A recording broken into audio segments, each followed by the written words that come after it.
I never should have taken the shortcut. The road stretched ahead, bathed in the eerie glow of my headlights. It was a cold October night, and the wind howled through the trees lining the desolate path.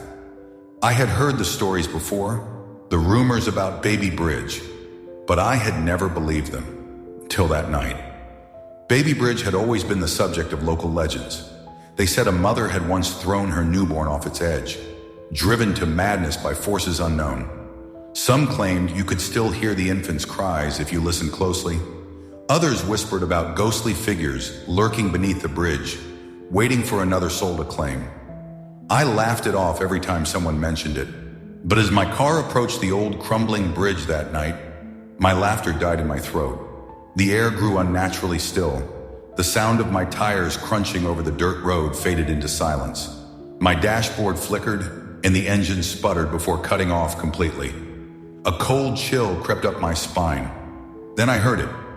A faint, high-pitched wail, drifting through the air like a whisper from the past. Panic tightened my chest. I fumbled for my phone, but the screen was dead. The silence around me was deafening. Then from the corner of my eye, I saw something move. A shadow, beneath the bridge. My breath caught. It was small, too small to be human. It scuttled along the edge of the bridge, its form shifting and writhing, as if it were something not meant to exist in this world. I locked my doors, gripping the steering wheel with white-knuckled hands. The headlights flickered one last time before plunging me into darkness. And then, the crying stopped.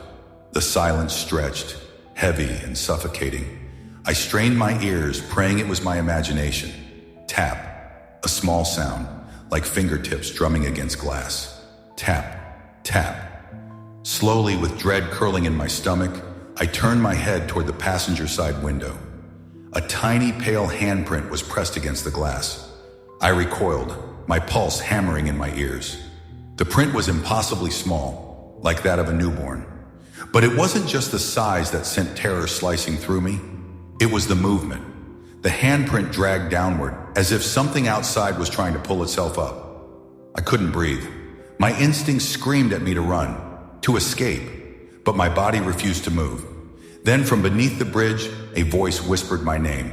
The laughter of the damned. "No!" I gasped, shaking my head. "This isn't real." But the voice came again, closer this time, soft, almost playful. "Come play with me." A child's voice. Light, innocent, wrong. I slammed my hands against the dashboard, willing the car to start.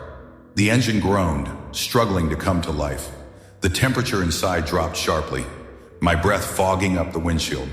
More handprints appeared, dozens of them, pressing against the glass from every direction. Then the laughter started, high-pitched giggles echoing all around me. They swirled through the air, surrounding the car, growing louder, more distorted. It wasn't the laughter of a happy child. It was something else, something ancient, something hungry. The engine roared to life, and I didn't hesitate. I slammed my foot on the gas, tires screeching as I tore across the bridge. The laughter rose to a deafening shriek, the handprints smearing as if the things outside were trying to claw their way in. And just as I reached the other side, silence. I didn't stop driving until I reached my house. I stumbled inside, locking every door, every window, my hands trembling. My mind raced, trying to make sense of what had happened.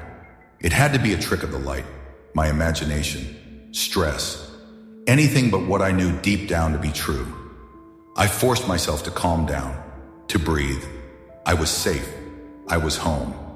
Then I saw it, in the reflection of my hallway mirror, just over my shoulder. A small, pale figure, smiling, waiting, and behind it, more hands, more faces, pressed against the glass, their eyes hollow, mouths open in silent screams. I turned, but there was nothing there, just the mirror, and my own trembling reflection. Thank you for tuning in to Mr. Nightmares Radio. If you enjoyed this spine-chilling story, don't forget to hit the like button and subscribe for more terrifying tales. Your support helps keep the nightmares alive. Let me know in the comments. What's the scariest thing that's ever happened to you? I might feature your story in an upcoming video. And remember, if you dare, share this video with a friend if you think they can handle it. Until next time, stay safe.